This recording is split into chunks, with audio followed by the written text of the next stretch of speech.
Boa tarde. O DENIT inicia o programa de palestras online, o Enfoque BIM, que abordará os mais diversos assuntos do BIM. É um evento mensal que trará um pouco mais de conhecimento da aplicação BIM em infraestrutura e das evoluções da implementação da metodologia na autarquia. A intenção é observar os desafios e soluções, levando um ponto de vista realista de como nosso corpo técnico tem lidado com todas as dificuldades que são inerentes ao processo de implementação de uma nova metodologia.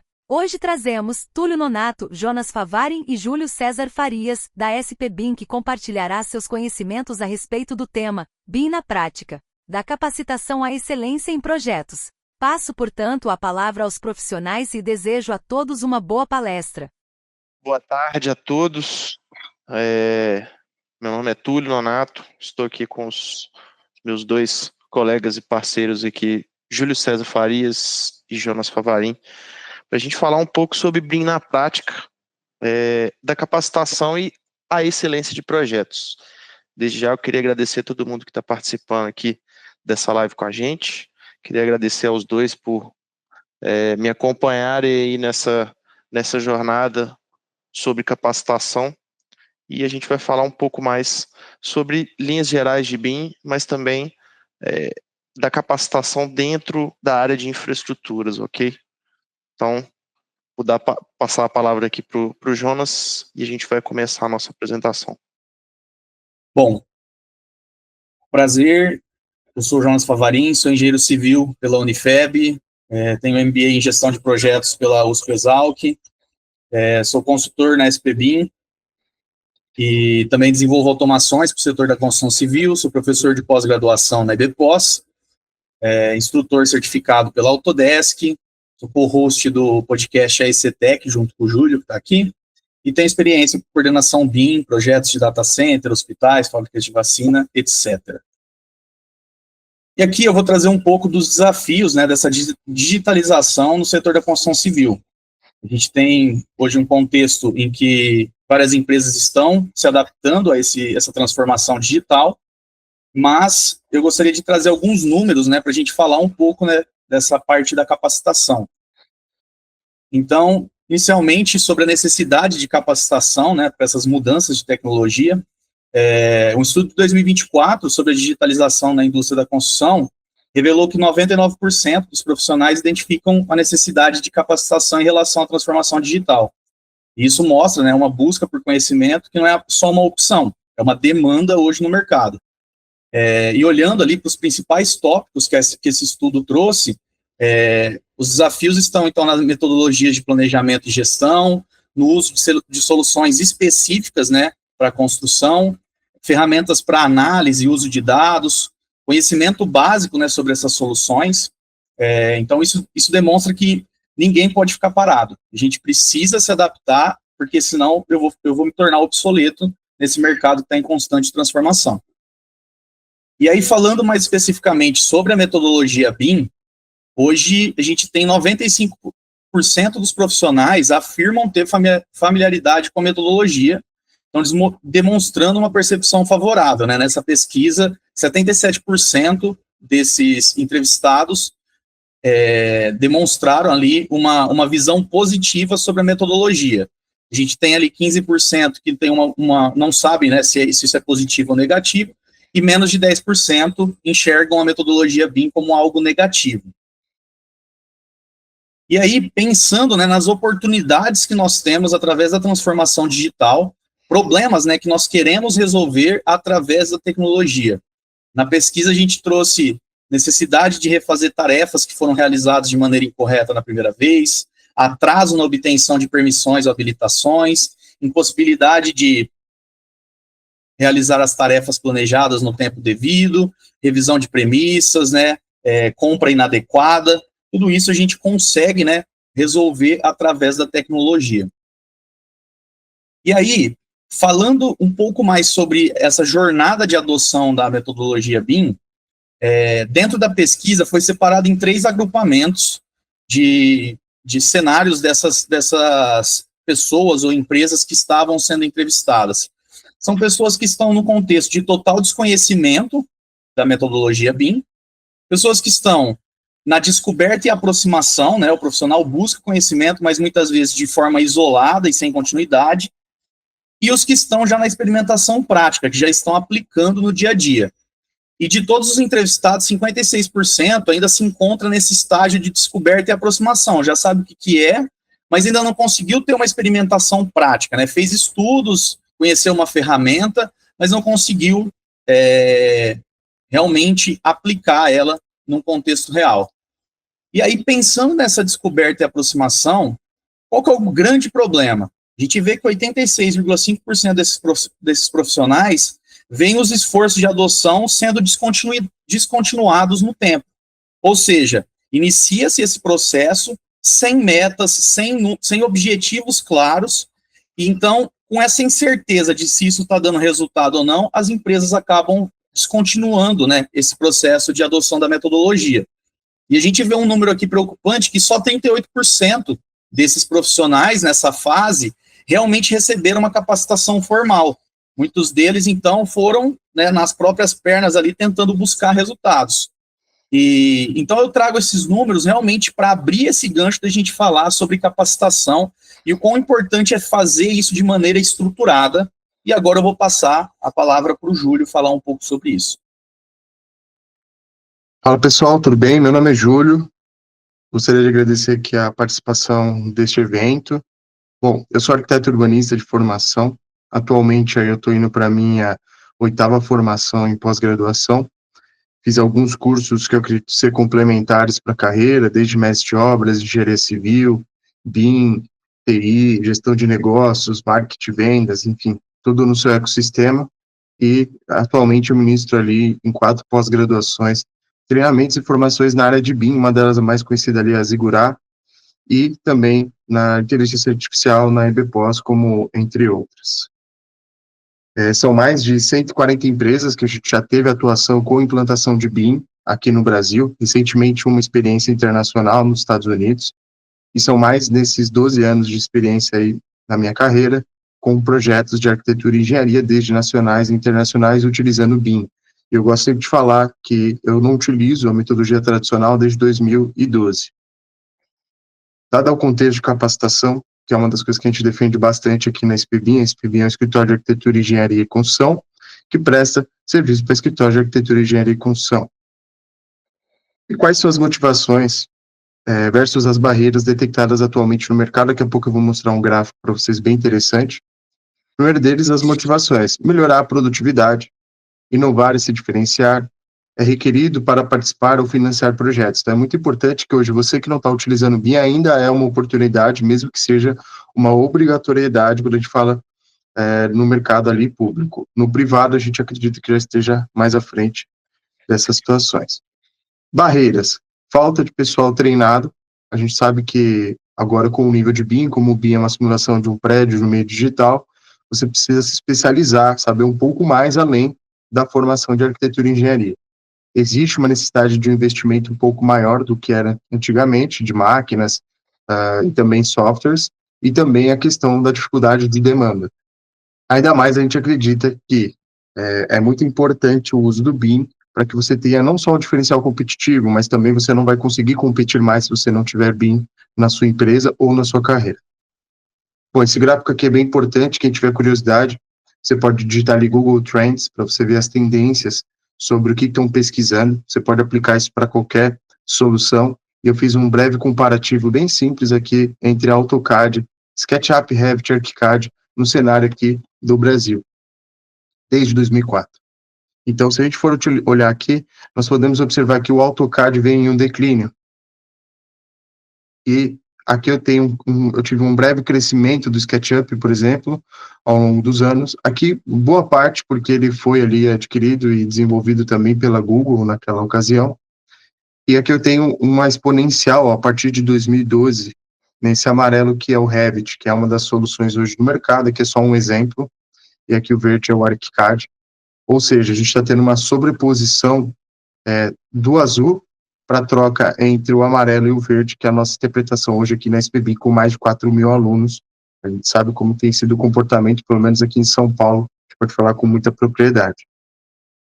Bom, então nós somos um escritório que trabalha 100% em BIM, E a nossa história, ela se deu ali desde implantações, consultoria BIM, utilização de as-built, Laser Scanner para coordenação e compatibilização de projetos também. E aqui estão os 10 principais motivos para quem está assistindo este evento, por que implantar BIM, para quem precisa de mais motivação e justificativa. A primeira delas, a precisão na informação. O BIM é um mapa ardente e é preciso os projetos entregando dados inestimáveis para o seu escritório. Então, o que é o tal do I do BIM, que é a parte mais importante. Redução de erros e retrabalhos. Para quem trabalha no método tradicional, sabe da dificuldade entre você procurar sempre a última emissão, revisão, saber, ali tem muitos erros humanos, então o BIM ali, ele se torna um grande diferencial como centralizador. Informações em tempo real. Então, aquele caso de quando alguém liga para você, você tem uma informação, quantos metros cúbicos tem dessa fundação em determinado andar? Isso seria um pouquinho mais difícil na metodologia tradicional, no BIM, com poucos cliques você tem essa informação. Visualização poderosa, 100% do tempo você vai trabalhar em 3D, que é um dos pilares do BIM, inclusive. Análise de alto desempenho, isso ajuda muito para quem ali trabalha com decisões, como no caso de infraestrutura, por exemplo, que você tem que fazer análises de mapas hídricos e etc., para você tomar decisão de caminhamentos, até para você fazer o projeto. Precisão de documentação, aqui também é um ponto muito positivo, você gera cortes, desenhos automatizados a partir de um modelo BIM, aumento da produtividade, em média, aqui foi um dado que a gente levantou da FGV, aumento de 10%. Os nossos clientes, a gente tem diversos no nosso podcast, como o Jonas comentou no AECTEC, alguns clientes que a gente entrevistou que chegou até de 30% e alguns pasmem 60% a mais de produtividade por tipo de projeto. Controle de mudanças eficientes, então uma das grandes vantagens do BIM é você mexe num telhado, numa parede, num piso, numa porta, automaticamente todas as vistas têm a sua atualização. A supervisão qualitativa também, então você faz muitas reuniões ali em 3D, o tal do Clash Detection, que é detecção de conflitos, que contém a sobreposição de projetos para compatibilização, e a redução de custos, que pela ABDI a gente conseguiu levantar ali, em média de 20% de redução de custos devido ao advento do BIM. Como eu disse, a SPBIM já passou por mais de 4.000 vidas ao vivo, que é bem importante dizer, também agora recentemente gravado, e atualmente somos a maior empresa com o maior número de avaliações 5 estrelas no Brasil hoje sobre treinamentos ao vivo em BIM. E como que é a jornada de implantação para empresas na SPBIM? O primeiro passo, a gente faz ali um diagnóstico nas empresas, analisando, a gente chama de check-up, as pessoas, os processos e a tecnologia, porque muitas vezes a pessoa quer aprender, o treinamento é um dos pilares, mas a gente sabe que tem aquisição de tecnologia. Eu sempre falo na SPBIM, quando a gente vai fazer a implantação, que nós, da SPBIM, entregamos 66%, e o cliente tem que entregar os outros 34%, que os 66% que a SPBIM entrega é tecnologia e processo. O escritório, a empresa tem que me trazer as pessoas. Capacitações, treinamentos específicos, personalizados para cada empresa. Então, eu acredito que tem um dado muito importante que saiu do BIM Fórum, de 2 a cada 3 empresas fracassam na implantação do BIM. Por que isso ocorre? Muitas vezes por falta de uma consultoria, de uma capacitação, como eu disse, de um escritório que tem a mesma relação, como eu disse, aqui é de arquitetos para arquitetos, de engenheiro para engenheiros, e a personalização faz toda a diferença para a capacitação. E por último, os pilares ali do BIM, desenvolvido como BIM Mandate, Template, Biblioteca. Nós acreditamos que os pilares disso alinhados como o manual de como as coisas têm que ser feitas, o template, que é o padrão de como as coisas são entregues, e a biblioteca, que são, vamos dizer assim, os blocos com as informações, otimizam muito mais o uso nesse treinamento personalizado. E por último, quando você passa pelo diagnóstico, a capacitação e esses pilares do BIM de desenvolvimento, nós concluímos com o uso de um projeto piloto. E recomendamos até que nessa fase você faça essa implantação em um ambiente controlado, até porque quando vem para uma aplicação de projeto piloto, envolve cliente, prazo e projetistas. Agora eu passo a palavra aí para o Túlio. De novo, boa tarde a todos. Eu sou o Túlio Nonato, sou engenheiro civil pela Universidade FUMEC, sou especialista em engenharia de transportes pelo Grupo IPOS e sou técnico em edificações pelo Centro Federal de Educação Tecnológica do Estado de Minas Gerais.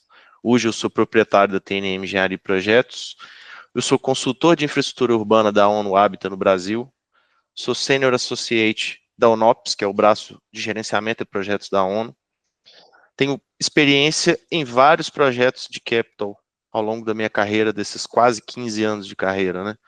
Dentre eles, por exemplo, o projeto HS2, que é o maior projeto de infraestrutura ferroviária da Europa hoje. O TIC, o trem intercidades, que agora tem avançado aí, os nossos colegas paulistas têm visto esse avanço ao longo dos meses aí, agora já trabalhando na parte de projeto executivo e avançando aí para os próximos estágios de implementação. E aqui na Arena MRV em Belo Horizonte, que é onde eu estou baseado, também tive a oportunidade de trabalhar nesse projeto na parte de infraestrutura e geotecnia. Vou falar um pouco sobre o mercado de infraestrutura em geral, como isso se correlaciona com a docência, principalmente, e as necessidades da infraestrutura ao longo dos próximos anos. Bom, a gente tem um contexto muito específico hoje de infraestrutura no país. A gente vem trabalhando um processo de crescimento aí da infraestrutura dentro do país nesses últimos anos, principalmente. Hoje, a gente tem trabalhado abaixo dos 4% do PIB de investimento ainda que seria necessário para superar esses gargalos de infraestrutura no país. Estamos aí trabalhando entre 2,2 e 2,4 em linhas gerais, mas temos avançado bem, como a gente vai falar ainda um pouquinho mais à frente. Nós estamos falando de investimento aí, por exemplo, no ano de 2024, na ordem de 266,8 bilhões de reais, sendo 84,6 bilhões para a área de transporte. E nesse ano de 2025, estava previsto algo em torno de 277,9 bilhões, sendo 89,9 para a área de transportes. Dentro da área de transportes, desse montante todo, nós temos 46,4 bilhões em rodovias, 20 bilhões em ferrovias e 12,1 bilhões em mobilidade urbana. Esses dados são extremamente importantes para a gente entender um pouco, né, do quanto a gente cresceu e para onde a gente está indo, porque nós estamos falando de 46,4 nesse ano e ainda crescendo, porque a gente tem concessões a serem feitas ainda no país nos próximos anos, e a gente está estimando ainda um crescimento acima desses quase 2,5% de PIB que a gente falou aqui em linhas gerais, que temos trabalhado como média nesses últimos anos. Nós temos ainda 20 bilhões em ferrovia, que é modal de transporte ainda muito pouco explorado num país continental do tamanho do nosso. Tem muito espaço, principalmente por conta das logísticas que a gente precisa para áreas de exportação, como, por exemplo, o agronegócio e a mineração. É preciso entender um pouquinho também, para voltar um pouco da nossa história, né? Nós somos um país majoritariamente rodoviário, porque foi feito essa expansão durante a ditadura militar no Brasil, foi a forma como escoamos a nossa produção e como passamos a crescer durante aquele período, mas a gente precisa ter essa variação de modalidade de transporte, até pela velocidade, agilidade e maior facilidade que a ferrovia nos traz.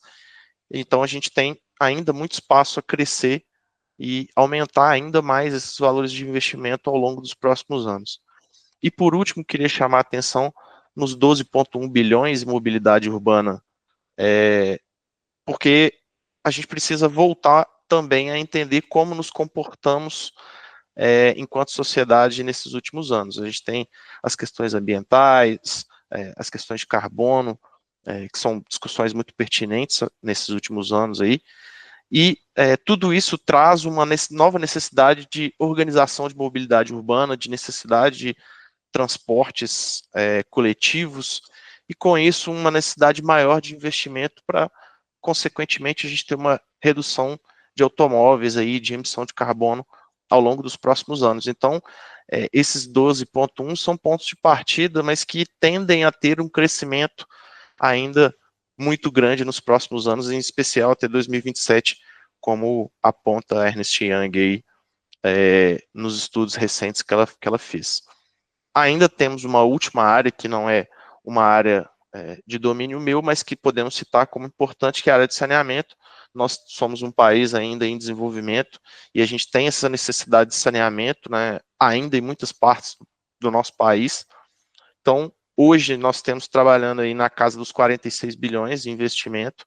O ano passado na ordem de 42 bilhões, mas a tendência é que esse número cresça, que esses investimentos cresçam e, por consequência, a necessidade de BIM.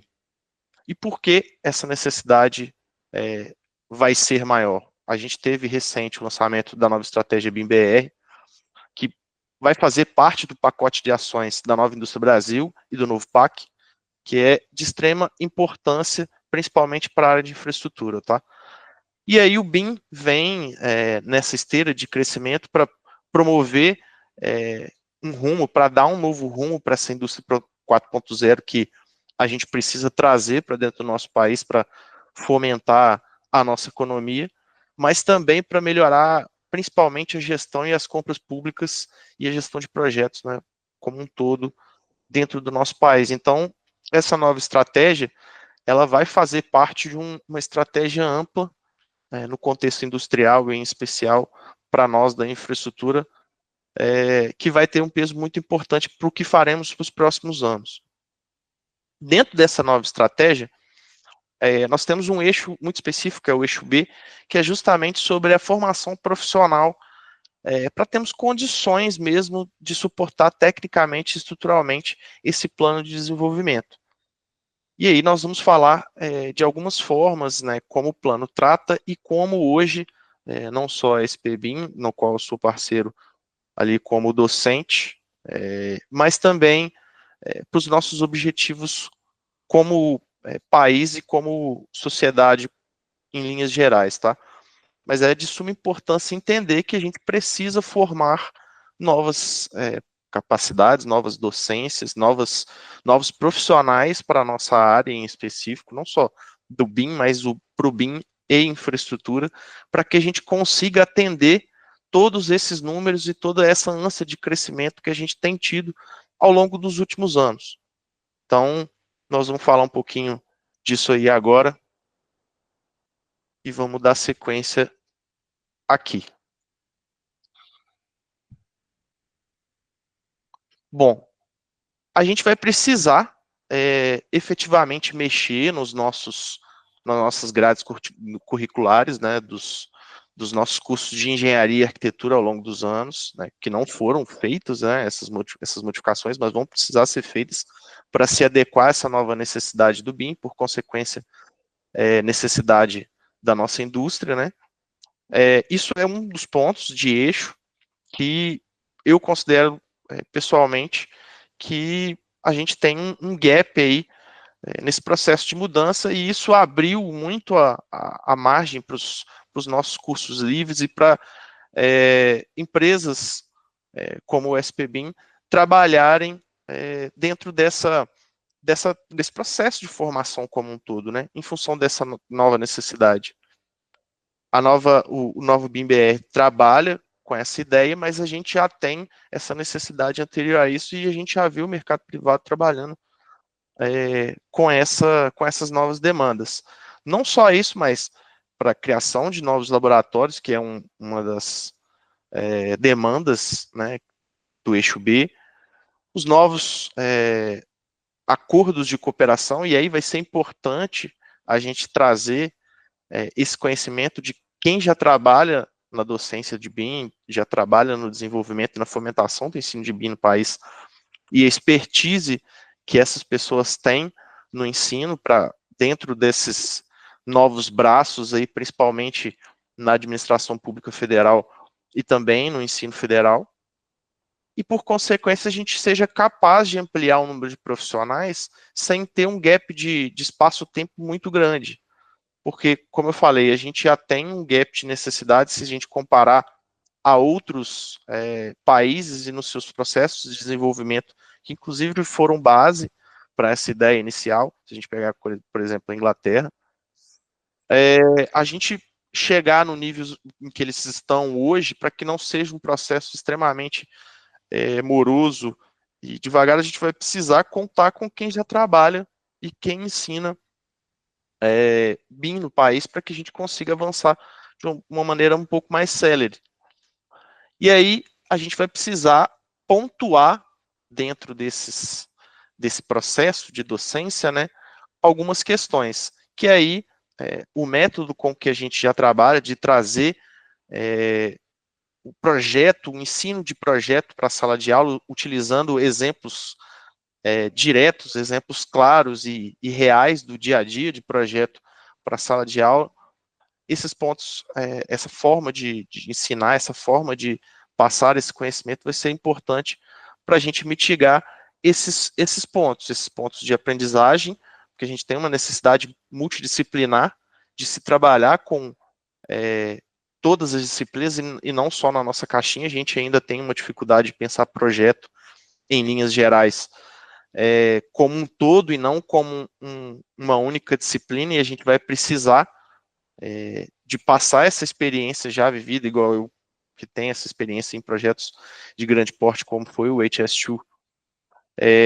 A gente vê na prática como funciona essa multidisciplinaridade que é capaz de ser feita, inclusive trabalhando com ferramentas diferentes, tendo processos muito bem definidos durante o processo de desenvolvimento de projeto, inclusive de execução, né, trabalhando todo o arco de vida ali do ativo.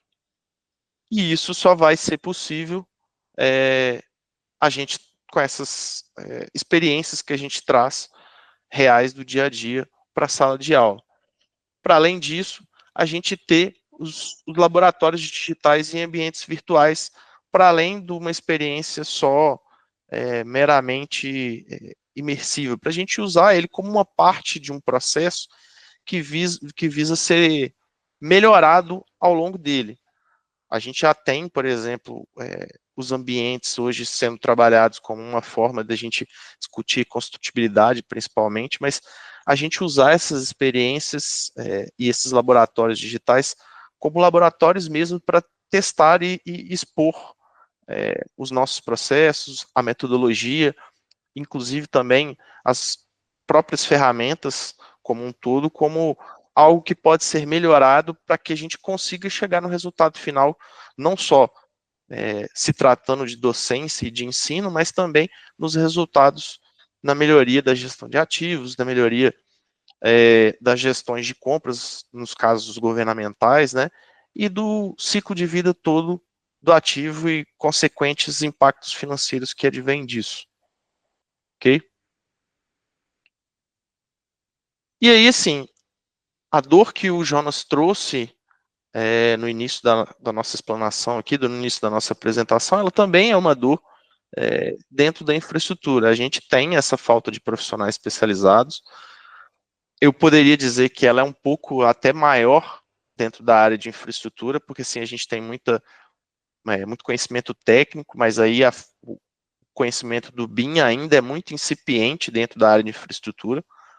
Então, existe mesmo uma falta muito grande, talvez muito maior do que as disciplinas relacionadas a edificações, por exemplo.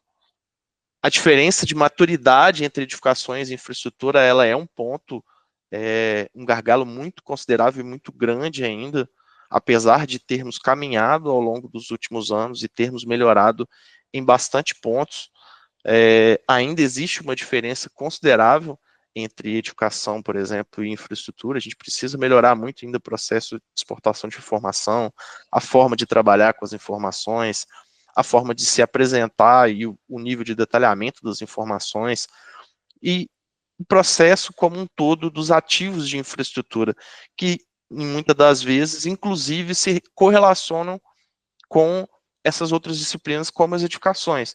Por exemplo, quando a gente fala de um projeto ferroviário de grande porte, por exemplo, se for uma ferrovia de passageiros, ou mesmo que não seja, a gente vai ter interface com edificações e vai ter esse problema de não só a maturidade da linha férrea, a maturidade do projeto da linha férrea, do projeto linear em si, mas também a dificuldade de como trabalhar essas duas frentes dentro do mesmo projeto. E aí volta no ponto da multidisciplinaridade que eu falei anteriormente, e de como trabalhar essas duas caixinhas pensando na caixinha toda que é o projeto da ferrovia, por exemplo. Então, são coisas que a gente tem ainda de dor, que a gente ainda vai ter durante um tempo, mas que a gente precisa já pensar e estudar e estressar os processos e as ferramentas para que a gente consiga melhorar e tornar essa multidisciplinaridade possível e melhorar a maturidade dos produtos de infraestrutura como um todo. O alto custo de softwares e capacitação ainda é um problema no caso da infraestrutura em si. A gente tem essa questão, mesmo para quem é docente, a gente tem essa dificuldade ainda do custo, se tem em se fazer um projeto utilizando BIM e explorando ferramentas em BIM.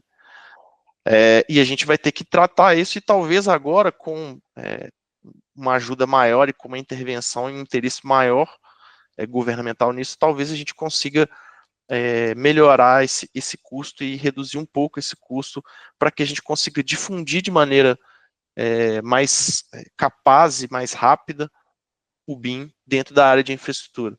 E essa necessidade de atualização constante, que também o Jonas falou muito, e o Júlio também trabalhou muito dentro do que ele passou aqui como docência, né? Essa necessidade de atualização, mas no caso da infraestrutura eu acho que ela é um pouco ainda pior, porque a gente ainda está engatinhando em muitas das coisas. De novo, volto a frisar que a gente evoluiu muito ao longo dos últimos anos, a gente não pode deixar de reconhecer os nossos próprios passos, né?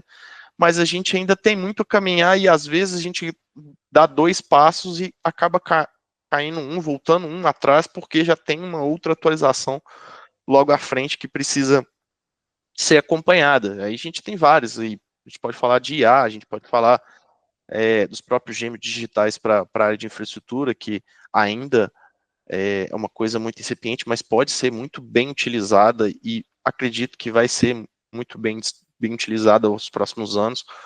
Quando a gente fala principalmente de ativos de transporte, a gente tem essa necessidade, o ciclo de vida do transporte muitas vezes não acaba só com a execução da obra, da rodovia, da ferrovia, do porto. A gente tem processo de manutenção periódica no caso das rodovias. Então a gente poderia trabalhar tudo isso com essas novas tecnologias. Então a gente está num processo de se desenvolver, mas ainda sofrendo atualizações, porque a gente acaba ficando um processo de avanço um pouco mais lento, porque a gente caminha 2 passos e acaba voltando atrás por conta do processo de atualização. E assim, em linhas gerais, eu entendo que a gente precisa, né, e esse avanço e esse apoio novo que a gente vai ter aí do governo e dos entes federativos vai ser muito importante, além do próprio apoio que a gente já vem tendo aí da iniciativa privada nos últimos anos para desenvolvimento de infraestrutura no país, e a gente conseguir superar todas as necessidades que a gente tem aqui dentro da infraestrutura no país. Eu gostaria aí de passar a palavra aos meus colegas. Alguém tem alguma coisa a complementar sobre o assunto? Gostaria de trabalhar mais algum tópico, comentar algum ponto dessa apresentação? Não, se me permite, a única coisa que eu traria aqui de complemento do que foi dito aqui por nós três é a importância de buscar uma inovação, a importância de buscar também uma atualização de carreira e uma atualização de negócio. Então, eu diria que há mais de 12 anos trabalhando com implantações em BIM, para quem está escutando esse nosso bate-papo, que é bem importante, que eu sei que às vezes você está num projeto, e às vezes esse projeto ele não tem uma motivação suficiente ali para que ele seja, às vezes, entregue em BIM, ou o ecossistema, né, a gente sabe do desafio da infraestrutura, de não só achar profissionais, mas também achar eu acredito, Túlio, um workflow, né, um fluxo de trabalho Sim. Que seja compartilhado, porque a gente está acostumado, cada um ali, quem faz drenagem, quem faz a parte de obra de arte, quem cuida de rodovias, muitas vezes a gente está acostumado a uma metodologia, mesmo que use um civil 3D, ou uma ferramenta CAD, às vezes é trabalhar de maneira isolada. Então, eu acredito que a gente tem que buscar uma inovação no sentido da colaboração. Acho que esse é o papel-chave para, de fato, a gente conseguir ter a implantação do BIM. Porque as ferramentas, de fato, elas não são difíceis de aprender, elas vêm com o tempo, com a curva de aprendizagem. Mas é muito importante que, para quem está escutando essa nossa conversa, o resultado e o sucesso vai depender da colaboração. e muitas vezes essa colaboração ainda ela tem as suas dificuldades, também até quando a gente fala sobre contratos, ou até boas práticas do mercado. Quem sabe daqui a pouco existam comitês que acabam orientando uma boa prática do BIM para a infraestrutura, o que ainda é muito incipiente, mas eu acredito que, assim, tem que se dar espaço até porque já é um ganho próprio para quem é projetista, como eu trouxe ali nos casos do benefício, né? Então, eu acredito que esse seria só um adendo aí desse nosso bate-papo. E que fazer em BIM vale muito a pena. Eu queria também complementar sobre como a gente está falando mais num contexto de projetos e do BIM. As pessoas, os profissionais precisam entender que a gente gera um ativo digital. E enquanto a gente trabalha numa metodologia CAD, uma metodologia que eu não tenho essa concentração de informação organizada, ao final de um projeto, eu vou gerar uma série de pranchas e documentos que vão para a obra, vão ser executados, e muitas vezes isso vai se perder, ou não vai ter uma forma de eu tirar a inteligência desses dados. Então, hoje que a gente trabalha em um mundo, em um contexto, de que quem possui os melhores dados vão tomar as melhores decisões, fazer as melhores escolhas, trabalhar da melhor forma, a construção civil precisa entender os seus projetos dessa forma, conseguir fazer projetos com organização estruturada, para que esses dados tenham valor posteriormente ao projeto, para que esse ativo digital seja realmente utilizado para melhorar a forma como nós projetamos e como nós construímos.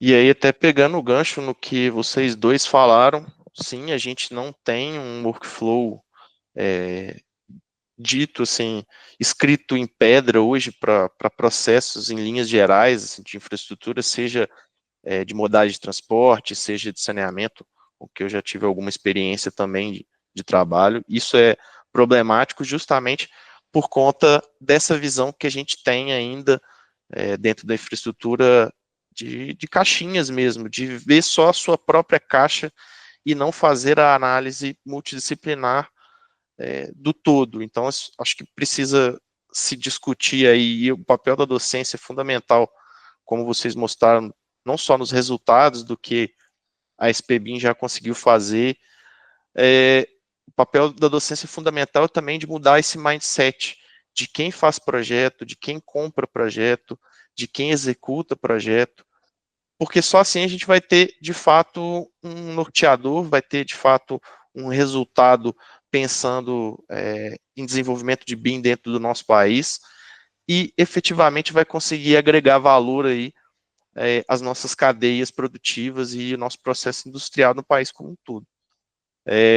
Eu também acho que existe alguns percalços aí também no processo de ensino ainda, por conta dessas coisas, a gente vai ter que descobrir muita coisa ainda e muita forma de ensinar e ir melhorando essas formas de ensino ao longo do tempo, para que a gente consiga atender essas novas necessidades e esse processo contínuo de descobertas, né, e de inovações que o BIM traz.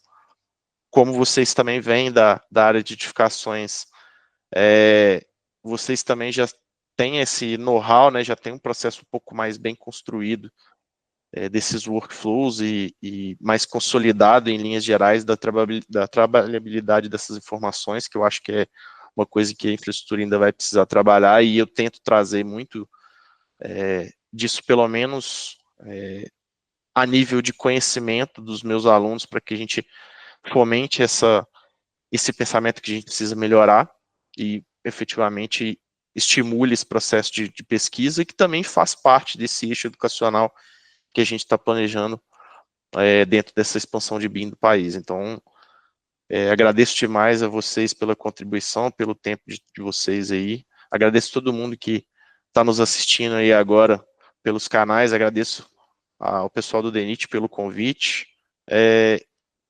Desde já queria novamente reforçar aí para todo mundo que trabalha com infraestrutura, vamos investir em conhecimento, vamos investir em processos, vamos investir no BIM, porque a gente tem muito ainda a crescer, temos muito chão a trilhar, temos muito investimento para ser feito na nossa área, e a gente precisa entregar com excelência para conseguir dar conta de todo o trabalho que a gente tem ainda ao longo dos próximos anos.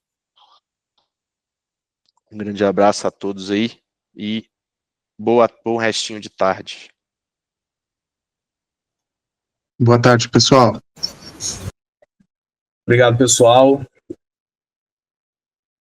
Até mais. Esse foi mais um Enfoque BIM DENIT. Agradecemos a atenção de todos. Ressaltamos que temos nosso e-mail para formalizar dúvidas e trocar conhecimentos, que é o bim@denit.gov.br, e também por meio do nosso portal BIM no DENIT. Basta buscar em nosso site por Diretoria de Planejamento e posteriormente BIM no DENIT. Lá você encontra todas as nossas notícias e conteúdos a respeito de BIM que têm sido difundidos por nossa equipe. Tenham todos uma boa tarde.